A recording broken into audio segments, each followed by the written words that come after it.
Hmm.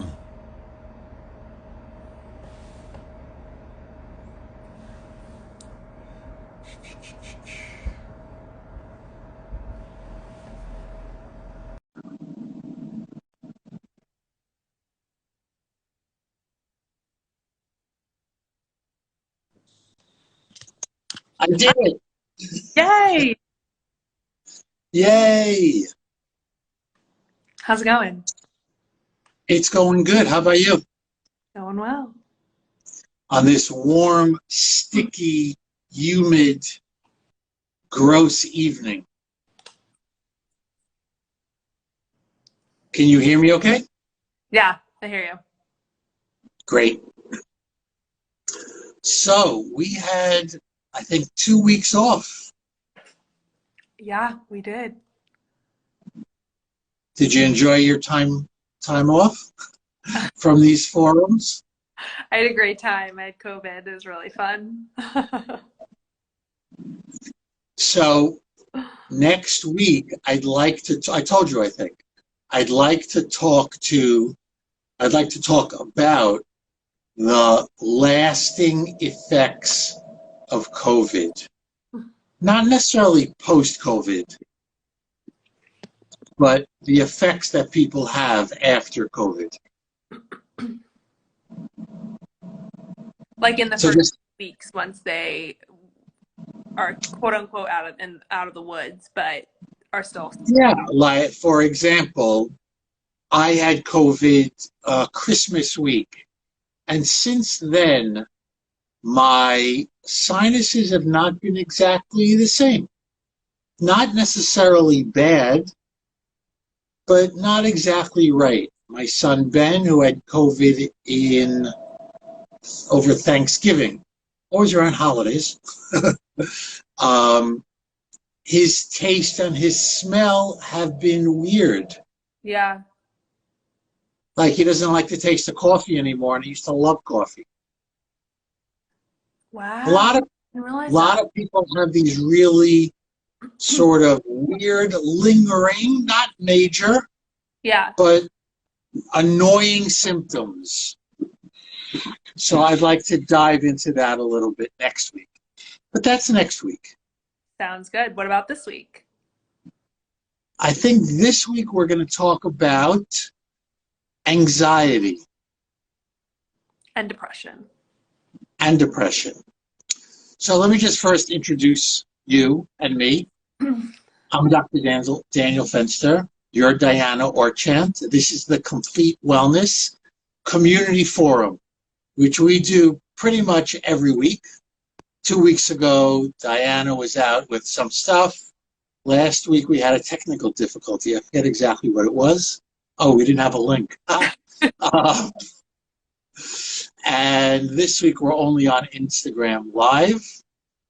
And we do these to benefit you, to benefit the community. You don't have to be a patient to come in. We're just interested in sharing what we've learned, what we see, what we know in terms of making you and your health better. So I'm the clinic director at Complete Wellness in New York City on Madison and 55th Street. Diana is our functional wellness nutritionist. Just rolls off the tongue. Our FWN.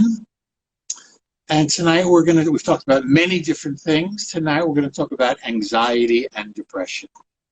So a man came to see me today, and his chief complaints were some serious anxiety issues.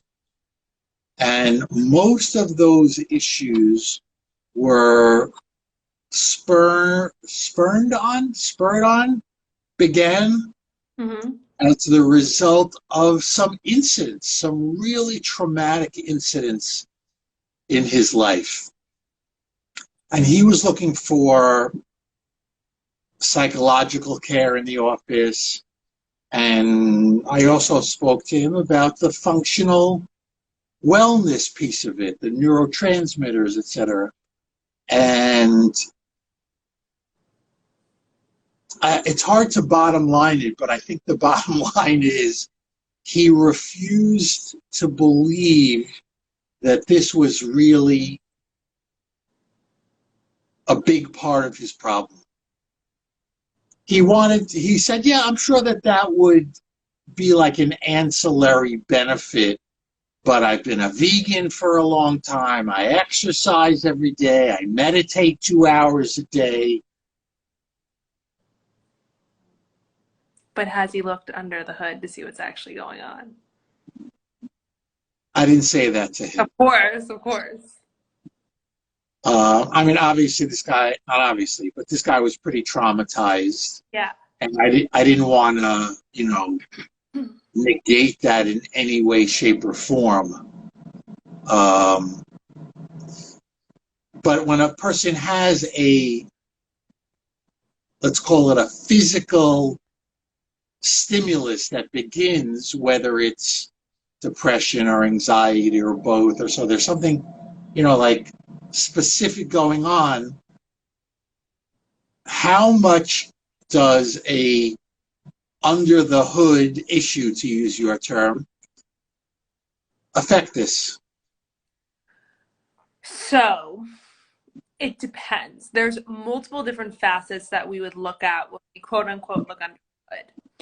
Not to say that, so putting there's a whole aspect of trauma here, right? Where some people with anxiety have low level trauma, they've experienced some sort of trauma. There's a lot of interesting stimulation you can do of the vagus nerve, in addition to therapy, things like that.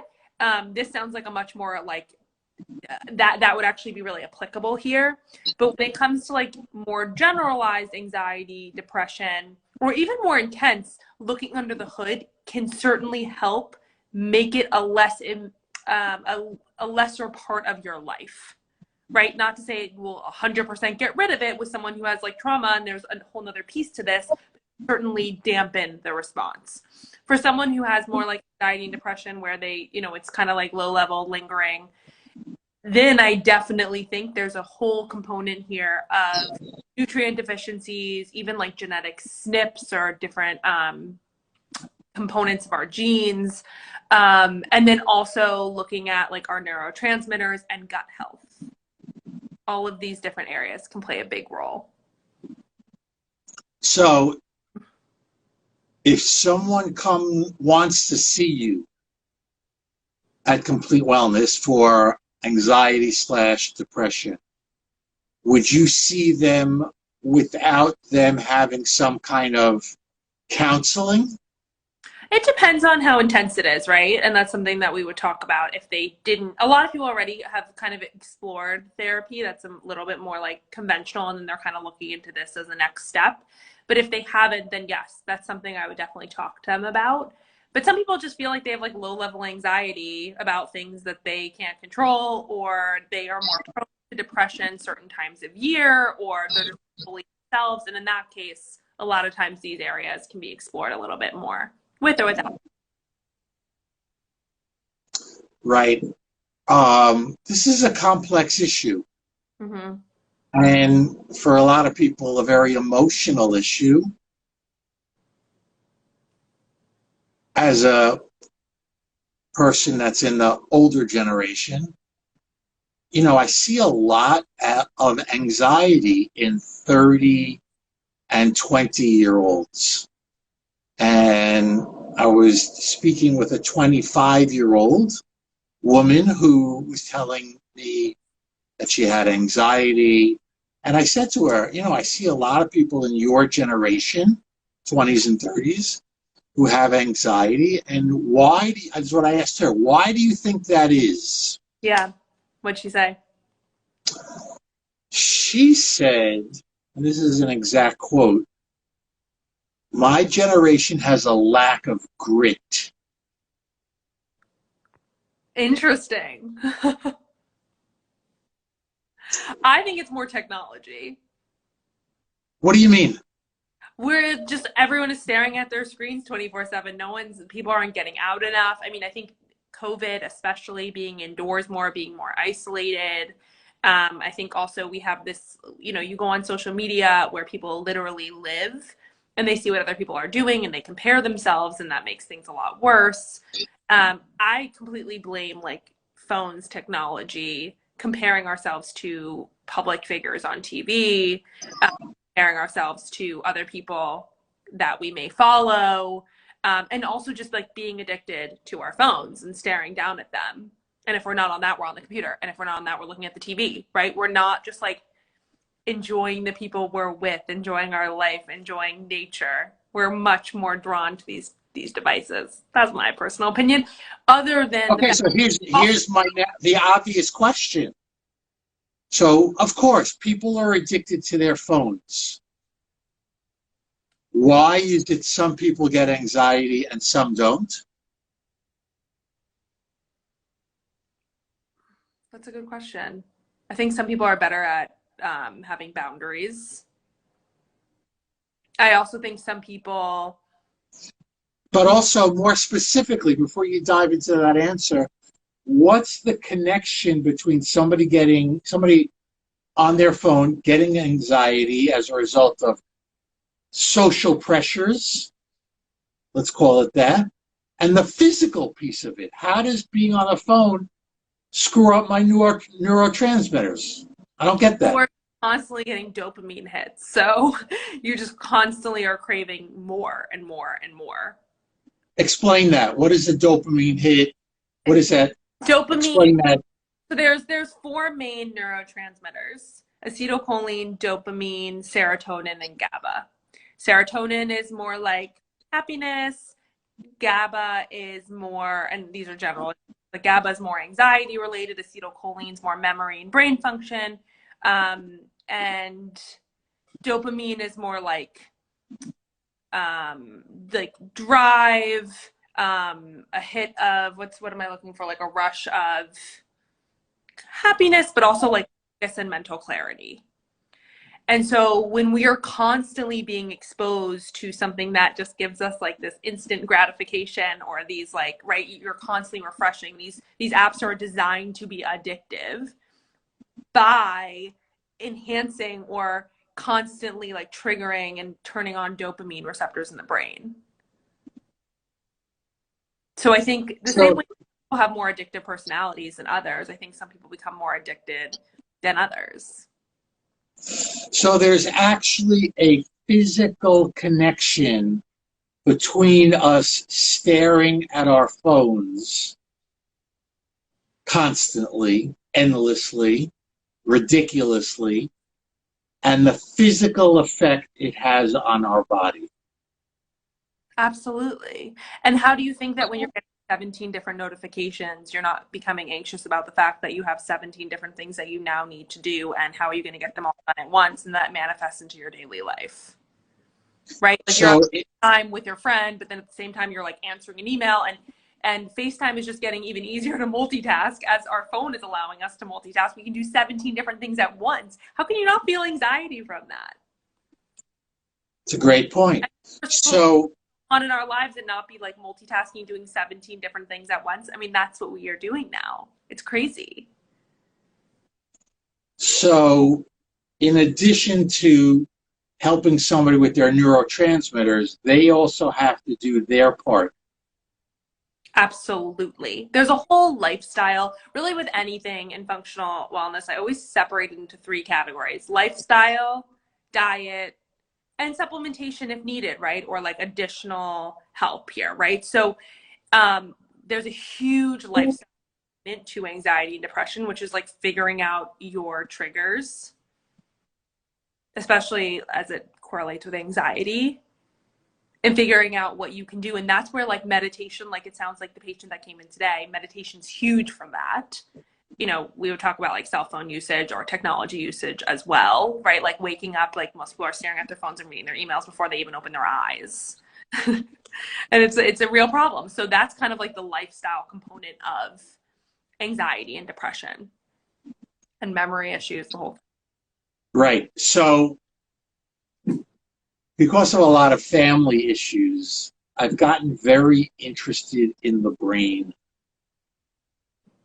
And neurology and how the brain works and how we become ingrained in a certain pattern and how our patterns are like paths. And if you take the same path again and again and again, you're going to wear out the path, and it's going to become very easy to go on that path because that's what you know. Mm-hmm. Path of least resistance at that once you Path of least resistance. So we fall into these paths or patterns. And how does a person, from your perspective, break a pattern, break a path? In my perspective, it's all about habit formation. Forming habits, breaking habits, right? Breaking bad habits and forming new ones, I think stem from, they both fall from the same tree, right? So if you're trying to break a habit, you often have to form a new one to replace it, but also to fill that time, to fill that, and divert that pathway from one way to another. And so same way you'd create a habit, whether it be like bundling good things with something you want to start doing, or Linking. for yourself. Yeah. It would be the same way you break it, right? Can you give me an example?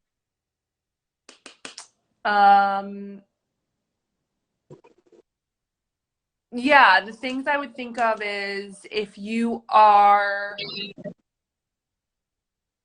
continually sleeping through your alarm every day and you want to be somebody who, when the alarm goes off, you get out of bed, what are you going to do to create a habit where instead of sleeping through it, you're waking up and getting out of bed? And some people, it might be having something that holds them accountable, a workout class they have to get to because money's on the line, time's on the line, right?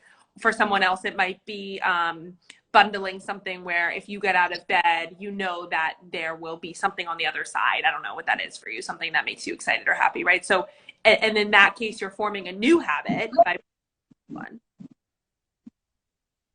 Got it. I feel like sorry? You're the habit guy. I am the habit guy. You know, I think linking is very important. And I sort of link a lot of things together. And that's been very beneficial to me. But this has been sort of a lifetime of learning and a lifetime of growing. One of the first things that I really changed in my life that has really helped me over the years was turning off the TV and going to sleep early. Mm-hmm.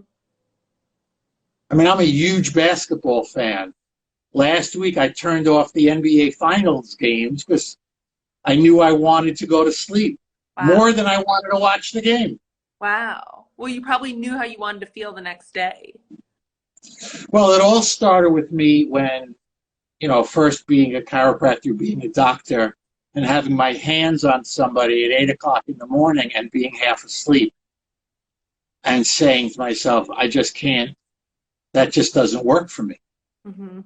And that's when it all started. I remember I can see myself in an apartment that we moved out of in like 1994, 5, something like that. So I've been a go to sleep early guy for a long time. And that also helps, with sleep and mental attitude and energy. And then just one thing feeds off the other. Yep. But it's got to start with that turning off the TV, turning off the light, going to sleep. My wife sometimes say to me, start to get ready for bed, and I'll be in bed, ready to turn off. She go, how did you do that? It's so much easier. It's like, there's so much less to do. Well, that's true too. But, I know that I want to be in bed by 9:30 when I can. It doesn't happen every night. and lights out at 10. Not just early. So those are those are specific goals that I want to hit. And when that happens, everything else starts to fall in place. And then I can link other things together. Yeah. Doesn't always happen. Last night I was on a flight that got delayed. I didn't get home until midnight. Didn't get to sleep until 12:30. But that's life. I mean, I also know to give myself a break. Right. You know, it's funny. I was just going to say, we're 20 minutes into this conversation. I feel like in this topic, we've hit some of the most important issues ever. We've talked about hydration, important. Mm-hmm. We've talked about sugar, important. We've talked about so many things. But this is like the crux of it all. This is it right here. Mm-hmm.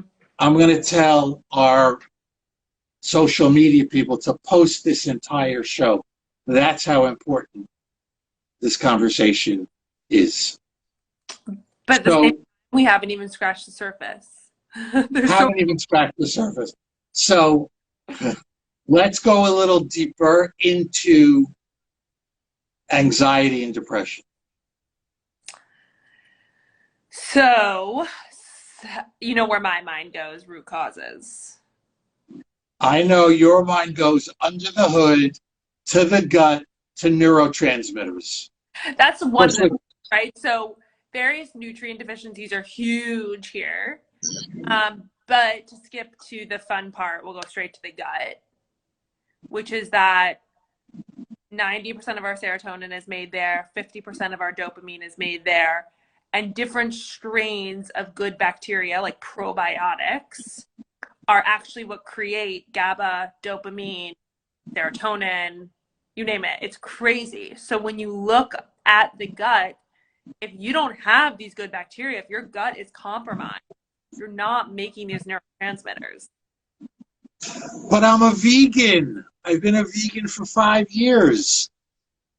So let's say that you're eating a vegan diet really high in fiber. Like, let's assume you're eating like tons of great plants, right? Because a vegan means nothing to me. You could be eating Oreos and you're being a vegan, right? So what does your diet actually look like, right? So you're a good vegan. You're not a bad vegan. Yeah, exactly.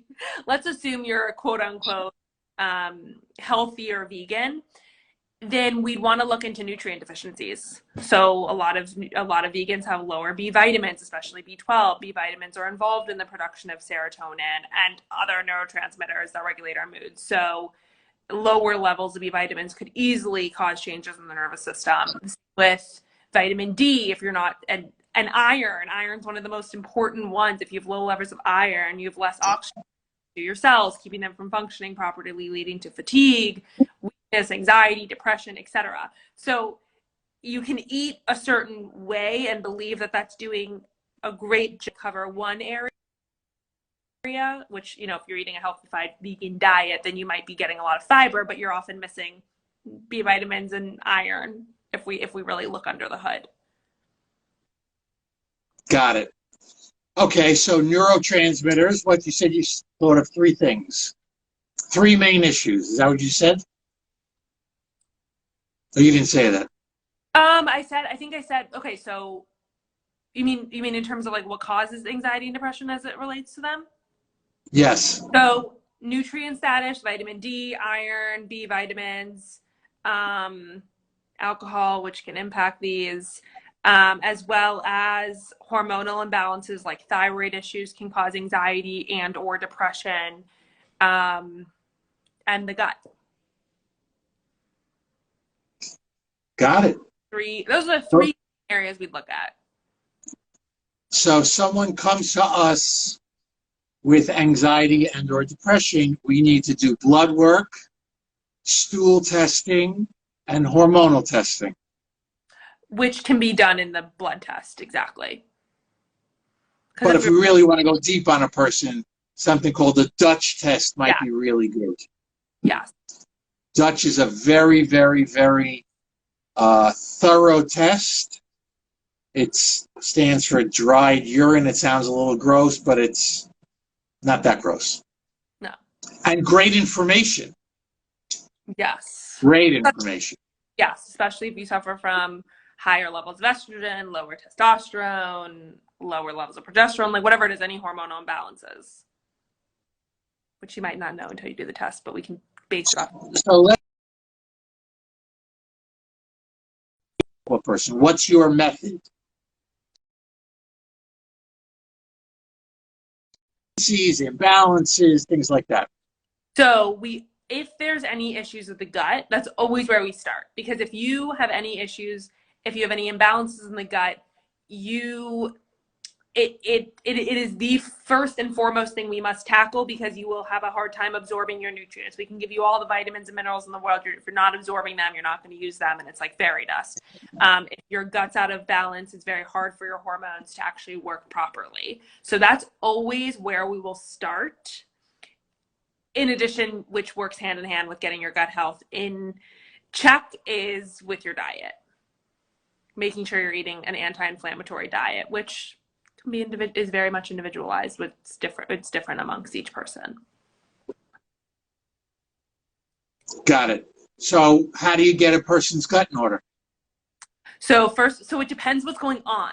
If anybody tells you that you take this supplement, your gut will be great, we'll look at what's actually going on. With a lot of anxiety, and depression, we actually see just no good bacteria, or I shouldn't say none, very low levels of good bacteria. And as I said, we would know that from a stool test. Yes. Is that what you're trying to get at? Yeah. No, I'm just. No. I want to connect the dots for everybody. Yes, so we would start with a stool test, and we'd see, do you have high levels of bad bacteria, not enough good bacteria? Do you have fungi, yeast? How are your digestive markers? Do you have any food sensitivities that we're not aware of?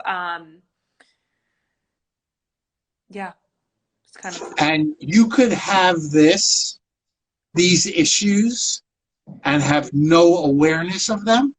Yes, you could have these issues and have zero digestive issues, but there is always, like, we will do it with someone who has anxiety, depression, skin issues, hormonal imbalances, joint pain, you name it. That's where we'll start. A stool test will tell us food allergies or food sensitivities, things like that? It actually looks at one marker, which is anti-gliadin IgA, which is gluten sensitivity marker. That's the only one it looks at. If your gut is out of balance, I don't recommend food sensitivity testing, and that's probably an entirely different Instagram Live. Okay, put it on our list of things to do. What else do you want to cover in the last 2 minutes? Another thing I want to call out that a lot of people don't realize is the gut-brain axis. What is that? So the gut and the brain are linked together by, I kind of alluded to this earlier, by our longest nerve in the body called the vagus nerve, which allows us to like rest and digest and relax. And by these chemical messengers or these neurotransmitters. And so millions of these neurons in the gut have contact with the billions of neurons in the brain, and they talk. So when one of them is off, the other one follows. And so this is like a great example of this is when you have mental stress. Oftentimes this results in a lot of physically as digestive issues, or when you have impaired gut health, it can be associated with higher levels of anxiety, things going on in the brain, stress, depression, things like that. This has come to fruition in the past few years, but I think it plays a big role in this. And how do you fix somebody's vagus nerve? Well, there's a lot you can do to stimulate the vagus nerve. You probably know a lot about this, but meditation is great. Trying to massage the nerve behind getting massages in general, but at Complete Wellness, but massaging behind the ears, humming, singing, gargling loudly. A lot of really interesting ways that you can stimulate this nerve. And is It sounds to me like it doesn't need to be stimulated. It needs to be calmed down. Correct. I guess the word they use is stimulated, but yeah, you're right. It needs to be activated because it is a very calming nerve. You need to activate its calming energy. Pretty cool. Mm-hmm. I think we should do a show just on, let's put it on our list, just on the vagus nerve. Got it. I actually told one of my friends last week, a fellow chiropractor, that I wanted to write a book on the vagus nerve. One of my next books. So are there other ways that we can activate it that I didn't mention? You'll have to tune in next time. That's good. Bring it over. Exactly. Anything else? Any parting shots you want to leave? No, I think we covered it all. So just to encapsulate or to summarize, depression, anxiety are serious issues which usually require, like many things, a multifaceted approach and addressing the part of the body that creates the chemical messengers that help us to think and calm ourselves and get ourselves excited are very important pieces of the puzzle to address. Mm-hmm. And there are also parts of this that are about habit and how you think and what you do and the things that we do that throw our body out of balance. So if you want to take a look under the hood, as Diana likes to say, to see where your neurotransmitters are at and how your body might be out of balance, we're here to help answer your questions and, contribute to you in any way that we can. So if you want to become a patient, feel free to call the office or contact us. And if you have questions, feel free to DM us. Whatever it is you need, we're here to help. And next week, we're going to talk about long-standing COVID, post-COVID symptoms. Not major things, but little annoyances and what you might be able to do about them. Yes, message us if you have weird symptoms that you want us to address. Yeah, if you have questions for next week's issue, feel free to ask. All right, y'all. Thanks, Diana. Have a great week. Thank you. Thank you, I'll everyone. see you in the office on Thursday. Bye. Good night, everybody. Thanks for joining.